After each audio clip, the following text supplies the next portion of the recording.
Well, thank you for being here on the first Wednesday of the year, and appreciate you coming and being with us tonight. I am not going to start with a recap because we haven't been here for over a month, really. And so, but let me just say, for those who were able to go with us on a Wednesday night at one of the houses, as far as we know, all of our reports, the people were just ecstatic. They were just so pleased for us to show up. So thank you, and we will do it again. And so I appreciate that. So we're going to continue on lesson 101, 101 lessons, and so far, and we're in John chapter 10, verses 1 through 21. Now, I know, we're not going to get really deep into this because it's part of the scriptures that you have heard many, many times over in your life to some degree, but I do think it's important for us to at least go over it to refresh our memory and so forth. So let's start out where he begins. He says, "Verily, verily, I say unto you, he that entereth not by the door into his sheepfold, but climbeth up some other way, the same is a thief and a robber. But he that entereth in by the door is the shepherd of the sheep. To him the porter openeth, and the sheep hear his voice, and he calleth his own sheep by name, and leadeth them out. And when he pulleth forth his own sheep, he goeth before them, and the sheep follow him, for they know his voice. And a stranger will they not follow, but will flee from him, for they know not the voice of the strangers. This parable speak Jesus unto them, but they understood not what things they were which he spake unto them." So on this first part, we want to kind of divide this into two sections called the shepherd and the sheep. And then we'll also talk about the shepherd, the sheep, and the stranger. Because it all correlates to what he wants them to hear. So, number A, there is a clear picture of the shepherd and the stranger. So when we read these, there is a clear indication of what Jesus is talking about. He's not trying to confuse them. He's not trying to mesh in two stories into one. He wants them to understand what he is saying. Number one, there's an importance to as Jesus speaks on using the words "verily, verily" to announce something critical to be heard. Anytime you see the words "verily, verily," it means to draw attention to what is being said. It's kind of like when your mama called your name twice, or your first name and your middle name. It was time to pay attention to what was being said. And Jesus is wanting them to hear something. And so what we're going to do is we're going to start not going through each verse, but to highlight what's in each verse in two different categories. And we're going to start with the stranger first. Now notice what he said, number 3. "The stranger will try to enter the sheepfold some other way except the doorway." Now, notice that he used the word climb, okay?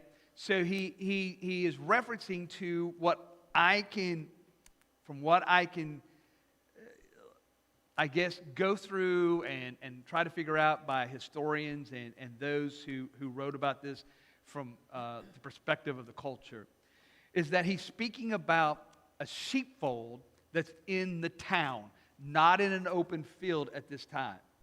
And so a lot of times when the sheep were brought in from the family, it was usually brought into a position or a place, what we would call a pen. It would have some walls or something to put the sheep in so they would not come out, because you would have a porter, and we'll talk about that in just a minute. And so in order for this to happen, the porter or the shepherd would stay in the doorway with the sheep. Now, in order for someone to come in and take the sheep, meant that they would have to climb over the wall. Now, I read that some people said that what people would do in order to have the sheep, not to raise, but to eat, they would climb, one person would climb over the wall, they would slit the neck of the sheep, and then throw it back over the wall so they could take it away. So that's what Jesus, we think, is referencing to, is that there is no other way except to come through the doorway. You cannot climb over. It doesn't work that way. And so he references that to do that. your Roman rule number 1I says this: the stranger who would try to come in over the wall then would have to be considered a thief and a robber.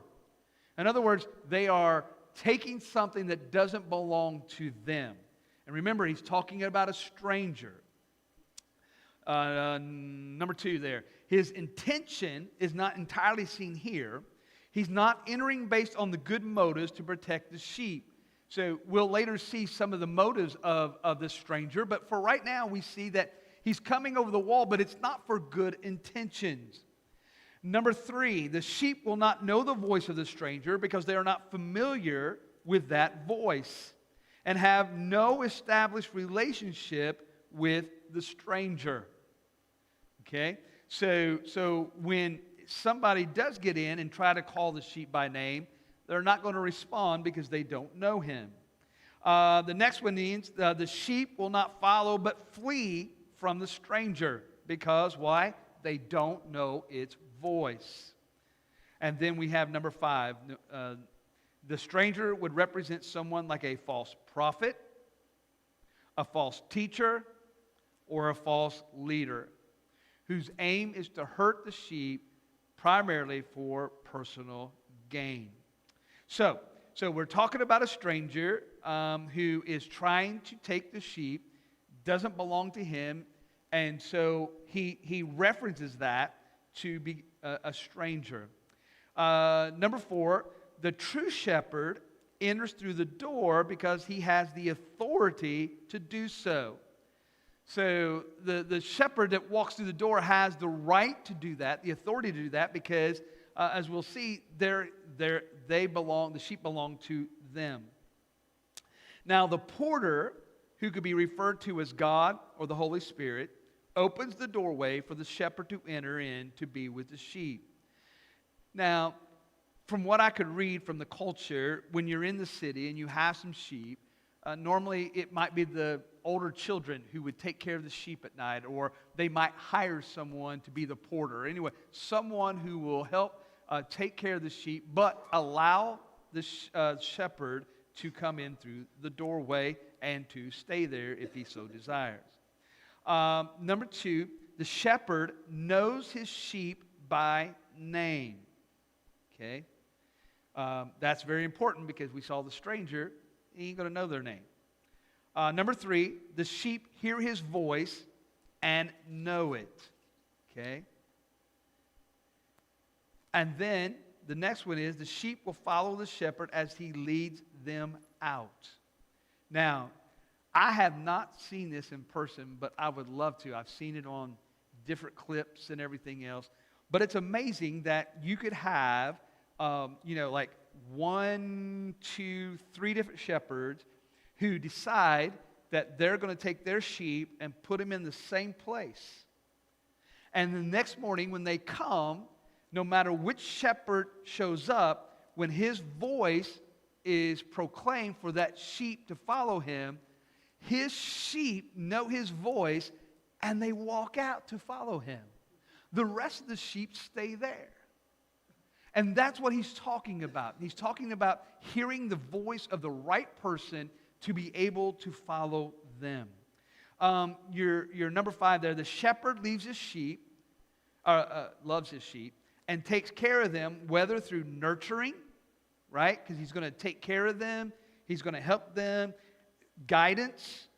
He's going to guide them to, the green grass or the still waters, or protecting them. That's why he has a staff. That's why he's going to use that staff to help protect, and so forth. So we know the shepherd loves his sheep because he takes care of that. Number 5, as Jesus spoke about this parable, his crowd, no one understood what he was talking about. Now, his crowd goes back to what we would say before. His crowd is a mixed crowd. It is those who are the Pharisees. It's some of those who doesn't like Jesus, and there's some there that does like Jesus from our last time together. And so he's speaking into this crowd, and they just don't really get understanding at this point what Jesus is talking about when he talks about this parable. So, notice what happens. Then said Jesus unto them again, Verily, verily, I say unto you, I am the door of the sheep. All that ever came before me are thieves and robbers, but the sheep did not hear them. I am the door.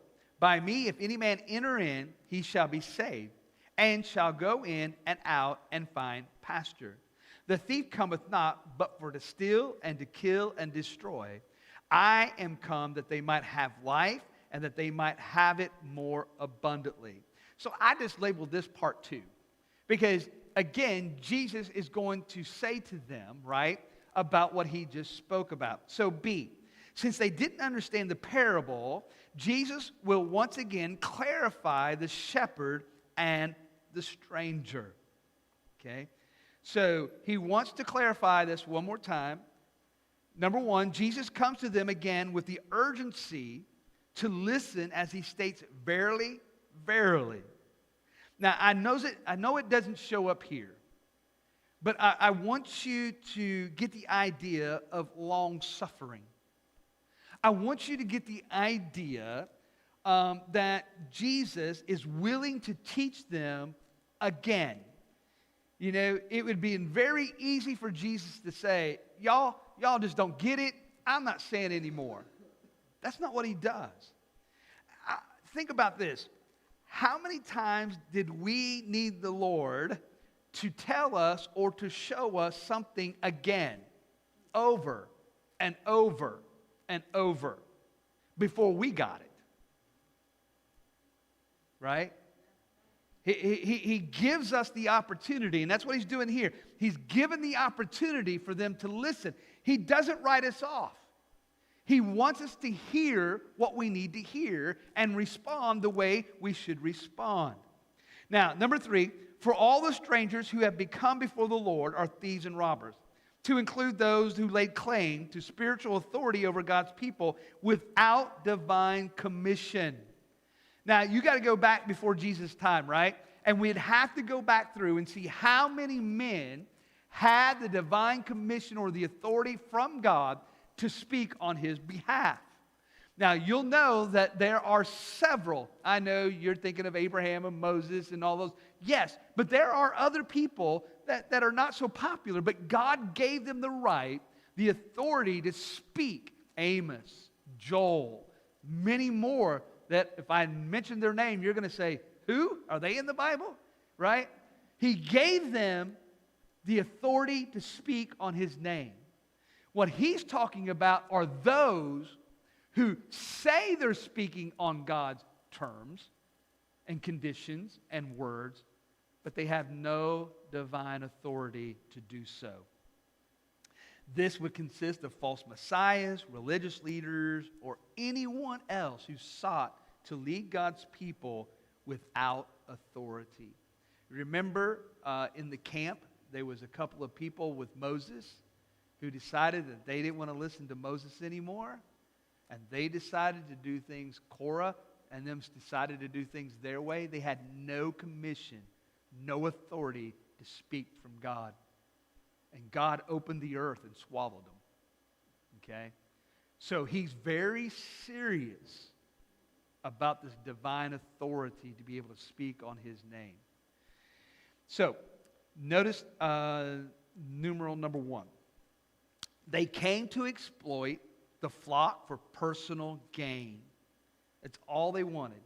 It's all they want from this is personal gain.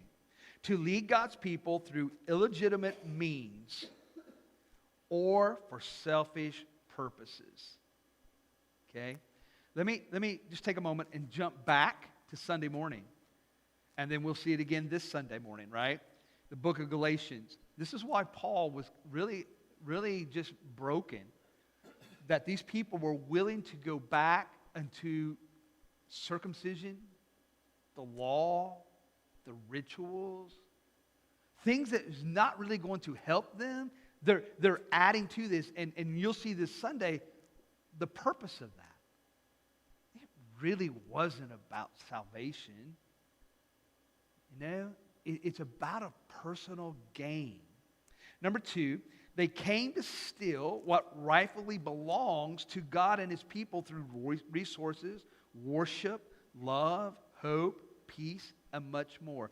Now, I could probably draw this out and make a connection, but I want to tell you, when you come back and you look at the book of Revelation and you have a false prophet, a false preacher, a false Messiah, a false person, right? What does he really want? He wants their worship. He wants to give them peace. He wants to give them hope. He wants to tell them that if you'll just worship me, your life is going to be so much better.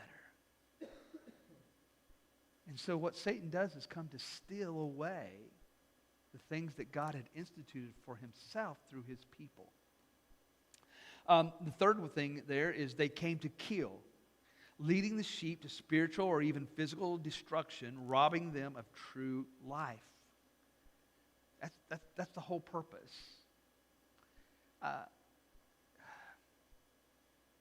The book of Isaiah shows a portion. And the book of Isaiah shows this prophecy of how Satan is taken at the end time and he slid into this everlasting pit. And Isaiah writes this, and I'm paraphrasing, but he's writing that as this Satan slides through to the end time of the abyss and forevermore of eternity, he states that while people watch this, they look at him and they start commenting on him. Look at what you've promised us. And look what we're getting. Look where you're going. Why? You know, why would somebody want to follow somebody whose end destruction is hell? They're saying, we're getting the same portion you're getting. You're getting the same portion we're getting. But that's what Satan does. He wants to still destroy lives. Then we look at that number 4, is that he come to destroy. The ultimate aim is to ruin, leaving devastation in their wake. He doesn't build up, he tears down. And that's what we see. Number 5, there is some good news though. Because in this, some sheep did not hear their own voice, but they used discernment to follow a shepherd's voice. So he said, listen, there are some sheep that will not pay attention to that.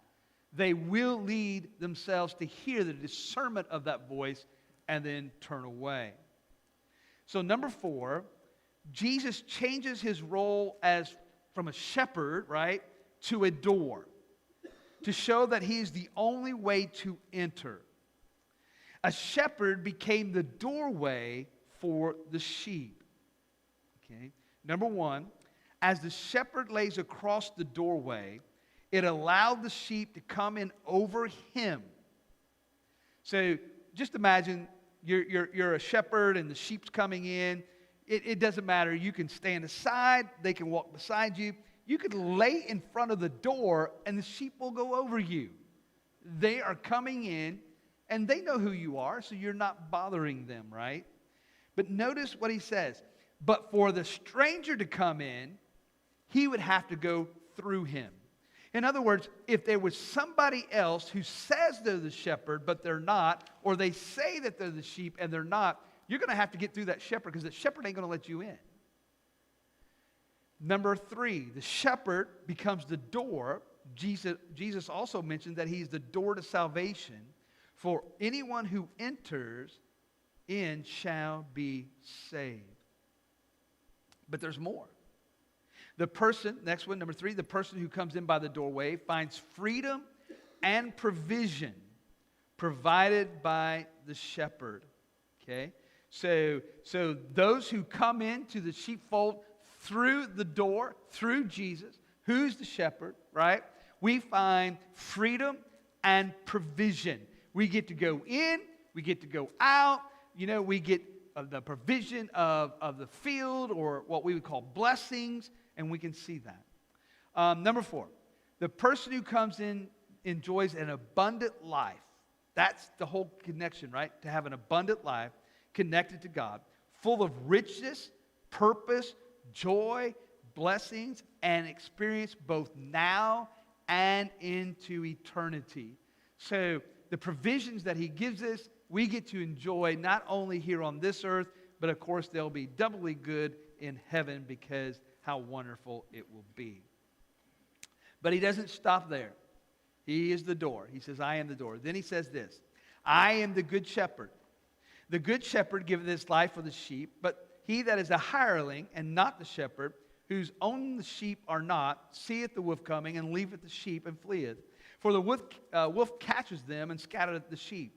The hireling fleeth because he is a hireling and careth not for the sheep. I am the good shepherd and know my sheep and known of mine. As the Father knoweth me, even so I know the Father, and I lay down my life for the sheep. And other sheep I have, which are not of this fold, they also I must bring. And they shall hear my voice, and there shall be one fold and one shepherd. Therefore doth my Father love me, because I lay down my life, that I might take it again. No man take it from me, but I lay it down for myself.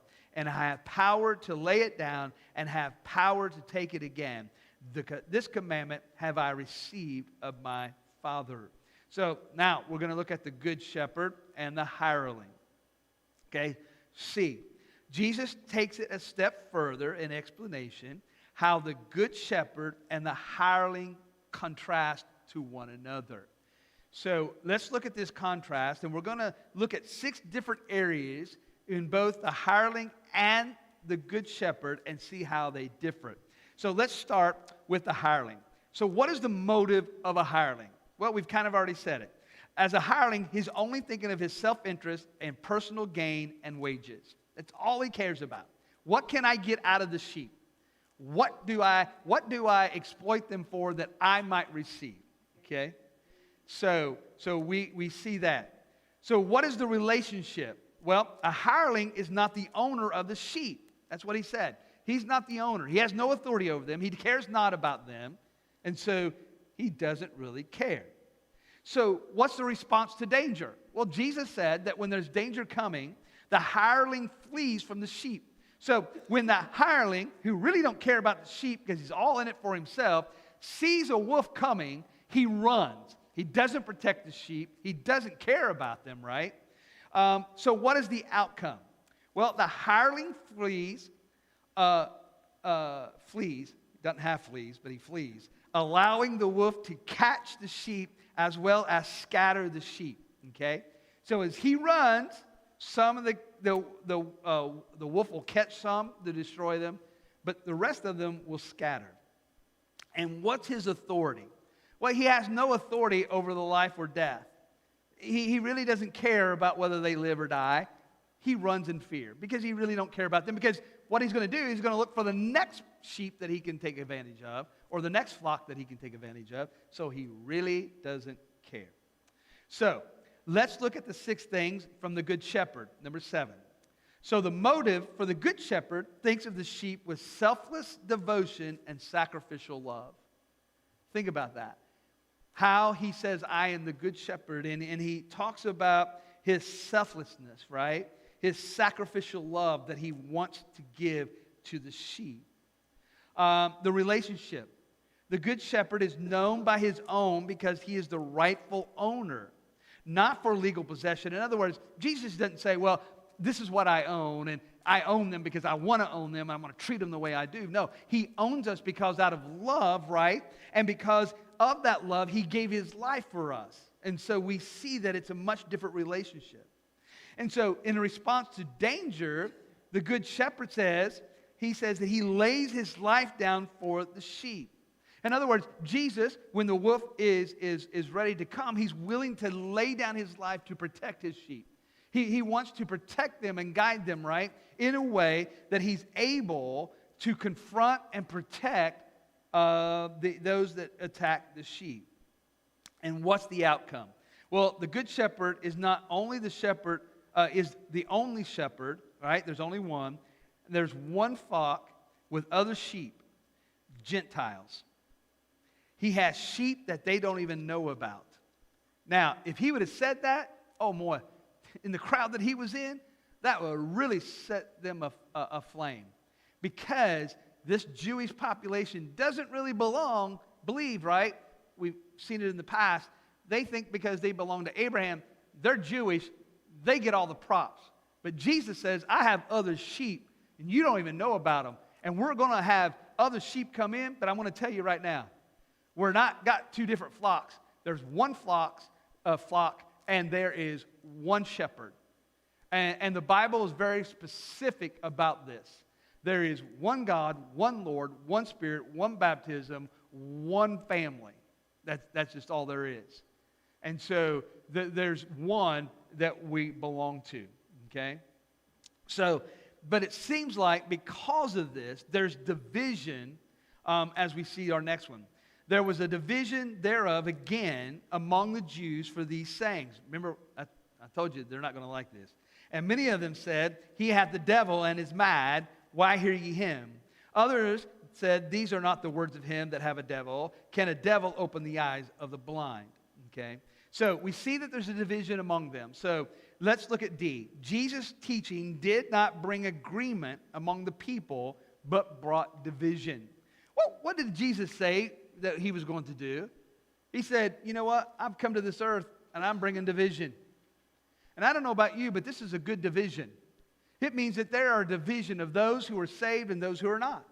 It means there's a division in families, because we know, maybe it's not so much in your family, but we know that through, especially in the missionary world, that if someone who has is part of the Islamic faith becomes a true believer in Jesus, there becomes a division in that family, right? So Jesus came, and we know that there's going to be division. Number one, the division is in part was the claims that Jesus had made. Often when Jesus made such a claim, religious people especially took offense of this. So what would be some things that Jesus said that they would take offense to, right? What is it that they would get so mad about? Well, the first one is, he says, I am the door of the sheep. Remember, he said, I am the door. You got to come through me. Notice what he said. He said, I am the good shepherd. He said, I am the good shepherd. It means that there is no other shepherd like him. Notice what he said. He says, I lay down my life for my sheep. And the last one is this, my Father knows me. So he's making a correlation about him and his Father. And again, these things that Jesus said, it's going to upset them. They don't like this kind of stuff. They think Jesus is off anyway, and so this doesn't help, right? Number two, when Jesus spoke about the thieves and the robbers, it would be the religious folks who thought that maybe this was directed right at them. Is he referring to us? Are we that stranger? Are we that hireling? Number three, they felt that what Jesus said needed a reply. And the division is seen is when they lean in understanding. Right? So they need a reply, and so they're going to lean into this understanding. Some of them are going to lean in, well, they're both going to lean into what Jesus has said. One's going to have one reaction, and another group's going to have another reaction. So here's the first thing we see. We said one side is influenced by the prevailing skepticism and hostility of the religious authorities. Pharisees who concluded that Jesus was either demon-possessed or insane. Now, it could be more than the Pharisees. It could be some other people in that group. But notice what they said. They said, oh, no, there's no way that he's a door. There's no way that he'd lay his life down for the sheep. There is no way that he is the good shepherd. There's no way the Father knows who he is, because he's crazy. He's out of his mind. We should not listen to anything. And go back to where we have been going. Let me go back to where we were and to where we were. Remember what happened when Jesus was in the temple and he was teaching, and they would say, why are you letting him teach? He's crazy. And the guards would come, and the guards said, oh, man, we find everything that he's saying is great, right? And then all of a sudden there's a blind boy, right, who's been blind since birth, and his sight is given, and then they bring this woman in who has an adultery, right? This is all happening about the same time. And so you have these people who are saying, why are we keep listening to this guy? He's crazy. He's got a demon in him. And then you have the other side. This other people, that the first group, they were unwilling to hear and see what Jesus was doing, to be the Messiah that God had sent. Okay? The other group, the other side, took notice of his words, and they said, no, they're not from the devil. And so number 7 is, what was the evidence? Okay? Well, they said, who opens up the eyes of the blind? The devil doesn't do something like that. A demon wouldn't do something like that. He has to be the Messiah. That goes back to the story where they had met the young boy, and the disciples said, Lord, who sinned, him or his parents? And you remember that Jesus healed him, and then they took him into the temple, and they wanted to know who healed him, and he said, man, this guy named Jesus, he did it, and they went and got his parents, and all this was going on. And they remember what they have seen. They remember the woman who was caught in adultery and how she's been set free. They've seen all of these things happen, but they've also seen the Pharisees back down each time.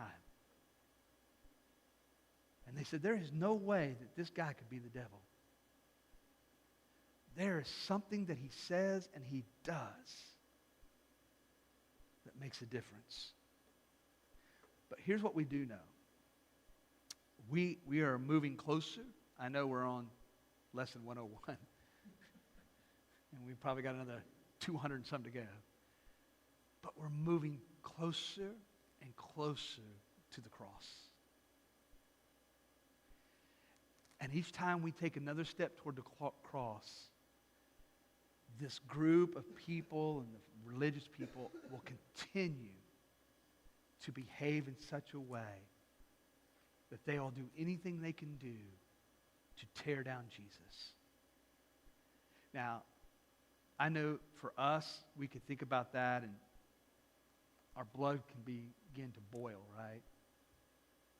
How could they do that to Jesus? Well, remember that the scriptures also say that it pleased God that his son would be bruised for our iniquity and that he would take those stripes for us. Because he did say, when you look at this, that he is doing what his Father has commanded. So, we'll pick up from there and continue on. And those who are with us tonight online, thank you so much, and we will see you on Sunday.